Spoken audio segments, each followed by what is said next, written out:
जी, तो आप कुछ कहना चाह रहे थे, बताइए।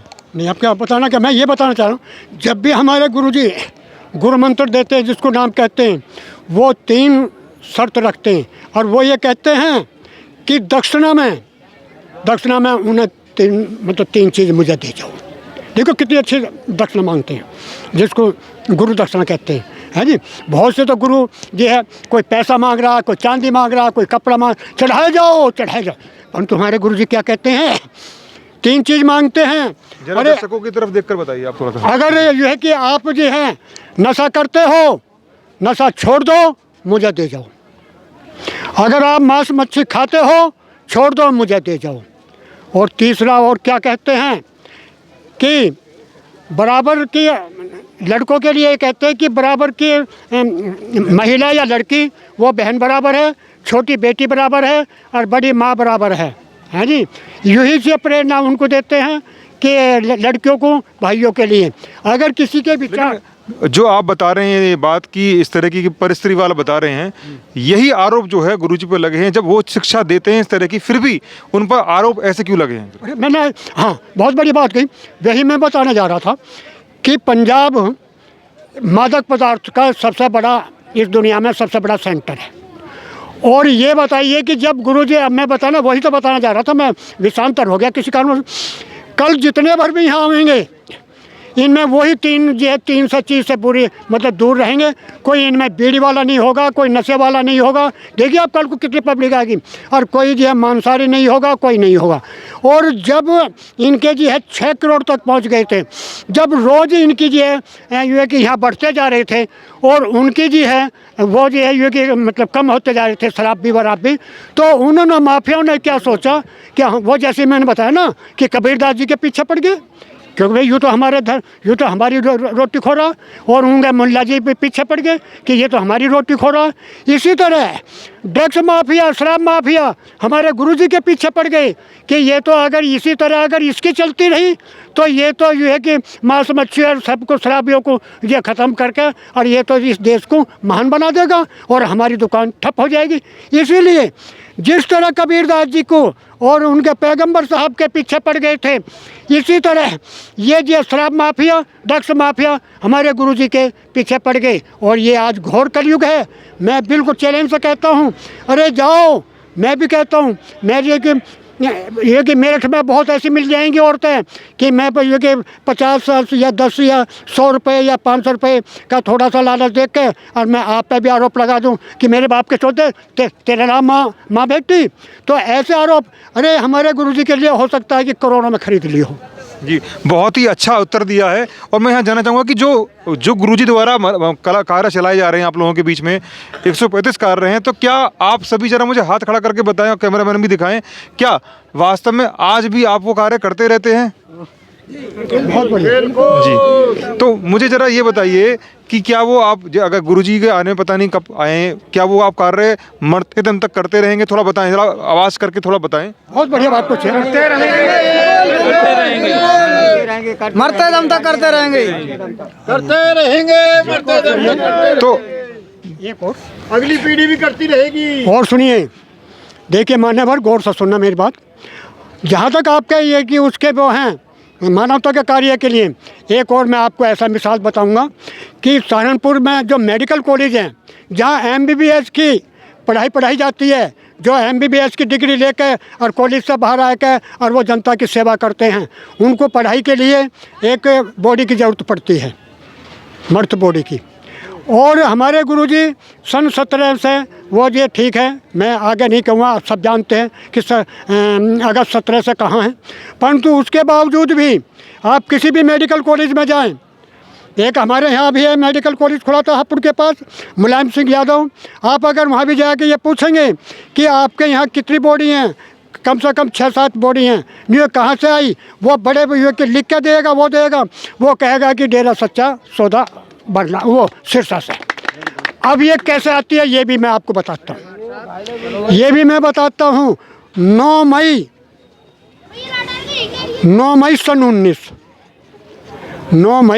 सन 19 को जो है मैं अपने घर पर था, जो मैंने आपको पता लिखाया, तो मेरे पे फ़ोन आया कि भाई जी उससे जो है बॉडी आ रही है हनुमानगढ़ से, और यहाँ मुलायम सिंह यादव में जो है वो जानी है, और ज़रा उसने कि उसके सम्मान में आप आ जाइए। तो हम गए, तो यहाँ से चलने में देर हो गई, तो 9 रात के जो है 1 बजे, हम 1 बजे तक इंतजार करते रहे, वो बॉडी जी है वो पहुँची। अब ये कैसे है, मान लीजिए उदाहरण बतौर मान लीजिए मैं महावीर सिंह त्यागी पुत्र लेखराज गांव पांची और खरकोदा ब्लॉक जिला मेरठ हूँ, और मैंने अपना मरणोपरांत शरीर दान कर दिया। तो मैंने वहाँ भी लिख दिया, डेरे में लिख के दे दिया शपथ पत्र, और मैंने अपने घर वालों को बता दिया, और जब घर वालों को बता दिया सब कुछ कर दिया, वो अखबार में भी हो जा, फिर गांव वालों को पता पड़ जा। और अगर मैं मर गया या शरीर छोड़ दिया है जी, या चोला छोड़ गया, तो वो कहेंगे, वो फिर डेरे को सूचित करेंगे। अब डेरे में ऐसी व्यवस्था है कि वो ये कहेंगे कि एम्बुलेंस भेजेंगे, वहीं से ही सिरसा से ही एम्बुलेंस आएगी, और उस एम्बुलेंस वाले को ये आदेश दिया जाएगा कि फला गांव से फला जनपद से ये बॉडी आपको लेनी है और केरल में फला उसमें पहुंचानी है। देखिए, हनुमानगढ़ से बॉडी उठाई और यूपी जो कि राजस्थान में है, और बॉडी कहाँ पहुंचाई, ये मेरे जी है 9 मई सन 19 को मेरा देखो हाल है। और जब हमने उससे बात करी, हम देखते हैं तो वो सुना हुआ कि जितने भर भी मेडिकल कॉलेज हैं इनमें ये पढ़ाई के लिए बच्चों के लिए वह वहीं से आती है।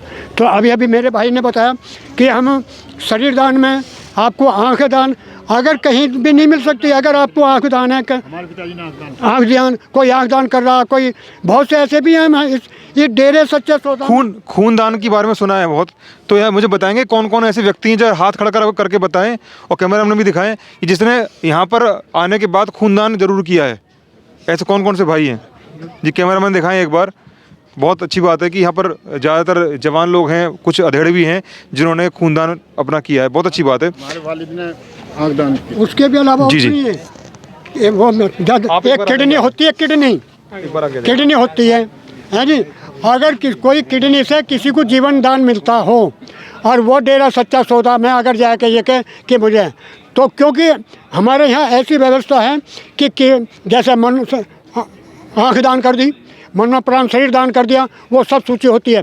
बहुत से ऐसे भी भाई हैं जिन्होंने किडनी दान कर रखी है, तो वो सूची बनी हुई है, तो वो फौरन वहाँ से करेंगे कि भाई फला आदमी। मतलब व्यवस्थित तरीके से आपके यहाँ सारे काम सुचारू रूप से होते हैं, बिल्कुल सुचारू रूप, चाहे वो आंखें दान का हो, चाहे वो किडनी दान का हो, चाहे वो खून दान मरने से पहले ब्लड देने की तो लाइन इतनी लंबी लग जाए है जी, लेने वाले कम पड़ जाए, लेने वाले आंखें दान का आप बता रहे थे कि आपके फादर ने जो दिया है उसके बारे में बताइए, क्या कंडीशन क्या है, कैसे हुआ था? ये शुरू में एक लेटर लिखा गया, फॉर्म भरा गया कि मरने के बाद किसको क्या करना है। हमारे पिताजी ने जो है आँख बहुत अस्ती थी, मतलब 80 साल में भी पढ़ते थे अखबार बैठ के, तो उन्होंने लिख दिया कि मेरे मरने के बाद मेरी आँख दान बच्चे कर दिए जाए। उन्होंने जो लिखा वो उन्होंने क्या कहते हैं, गुरुजी के कहने के आदेश पे लिखा है, गुरुजी के कहने के आदेश पे स्वेच्छा से किया उन्होंने। तो ये भी अपने में कमाल की बात है। देखिए कि यहाँ पर खूनदान हो, चाहे रक्तदान हो, चाहे किडनी दान हो, और चाहे किसी भी तरीके का दान हो, ट्री प्लांटेशन भी आप लोग करते हैं, और सबसे बड़ी बात जो अचंभित करती है जो है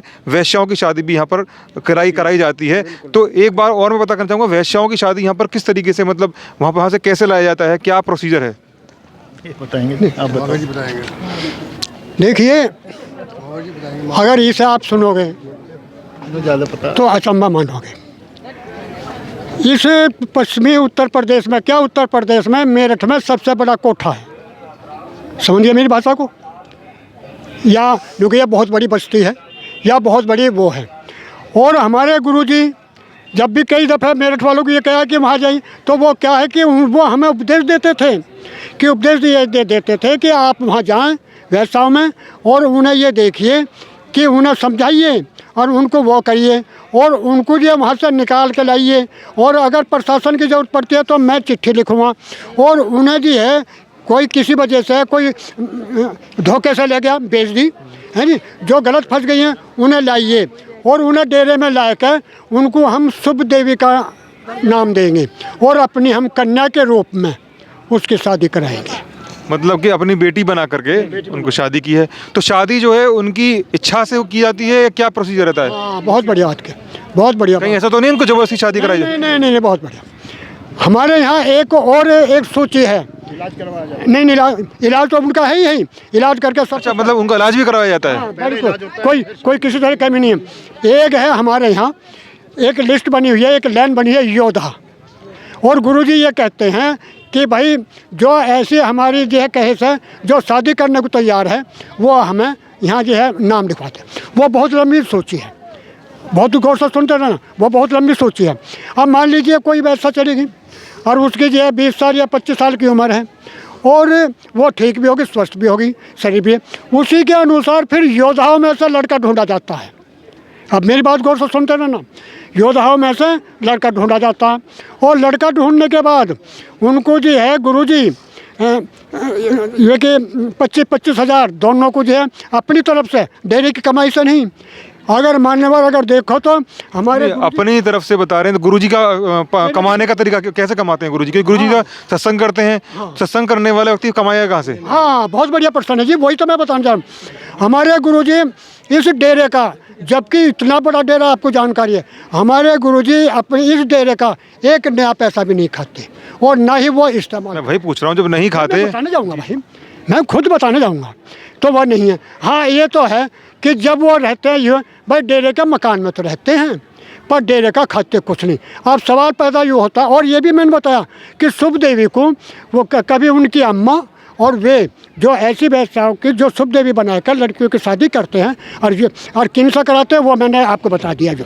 तो फिर वो क्या कहते हैं, एक पूरी बात सुनिए कि उन योद्धाओं को वे ब्याह करवा दिया, उनको जो है 25-25 हज़ार रुपये के चेक दे दिए, बर्तन भी देते, वो देते। फिर क्या कहते हैं कि अब आपको अगर आपके घर वाले स्वीकार नहीं करते तो सिरसा में फैक्ट्री में वो हैं कहीं बिस्कुट की उसकी, तो आप फला जगह आकर और आप वहाँ नौकरी करना और क्वार्टर रहना और अपनी गृहस्थी को चलाओ और राम नाम का जाप करो।